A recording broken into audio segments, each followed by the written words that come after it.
अस्सलाम वालेकुम नाज़रीन, आऊं या मोहम्मद उस्मान मल्ला। सर्वेच न्यूज़ जे सभिनी ॾिसंदड़नि खे भली कार।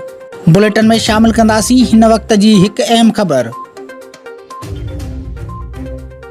अंधेर नगरी चरबट राजा वारो राज ख़त्म न थी सघियो।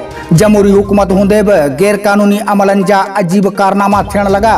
उन सिलसिले में शहीद बेनज़ीराबाद ज़िले जे अहम तालका सकरन जे अज़ीम कॉलोनी में सरकार पारां गुज़िरियल केतिरनि सालनि खां मंजूर करे ॾिनल गवर्नमेंट गर्ल्स प्राइमरी स्कूल जी अञा ताईं का बि इमारत न ठही सघी।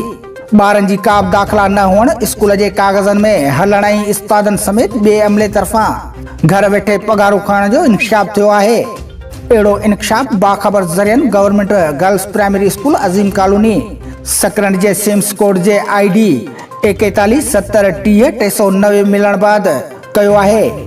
उन हवाले सां बाख़बर ज़रियनि इंकशाफ कयो त सकरन शहर जे अज़ीम कॉलोनी जे गवर्नमेंट गर्ल्स प्राइमरी स्कूल जो को बि वजूद ई न आहे, पर स्कूल में बिजली जे मीटर समेत ॿियूं केतिरियूं ई बुनियादी सहूलियतूं रिकॉर्ड में ॼाणायूं वयूं आहिनि ऐं रिकॉर्ड में उस्तादनि सूधो हिकु पटेवाले जी मुक़ररी बि रिकॉर्ड में ॼाणाई वई आहे।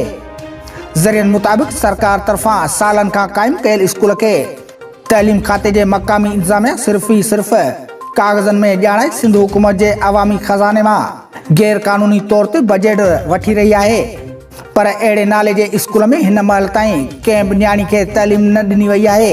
बाख़बर ज़रियनि जे इंकशाफ मुताबिक़ स्कूल खे सिम्स कोड बि मिलियल आहे ऐं उस्तादनि समेत स्कूल जो अमलो बि सिर्फ़ घर वेठे पघारूं खणी रहियो आहे। उन हवाले सां हितां जे सियासी समाजी मज़हबी तंज़ीमुनि ऐं शहरियुनि सिंध हुकूमत तइलीम खाते जे सूबाई वज़ीर ऐं ॿियनि आला इख्तियारनि खां मुतालबो कयो आहे त सकरन शहर जे अज़ीम कॉलोनी जे स्कूली इमारत ऐं ॿारनि जे अमली पढ़ाई न हुअण बावजूदि कागज़नि में हलंदड़ स्कूल ऐं उस्तादनि सूधो अमले पारां गैर कानूनी तरीक़े सां पघारूं खणण वारे मामले जी आला सतह जांच कराई वञे ऐं अहिड़े अमल में मुलविस धुरियुनि ख़िलाफ़ कानूनी कार्रवाई कई वञे।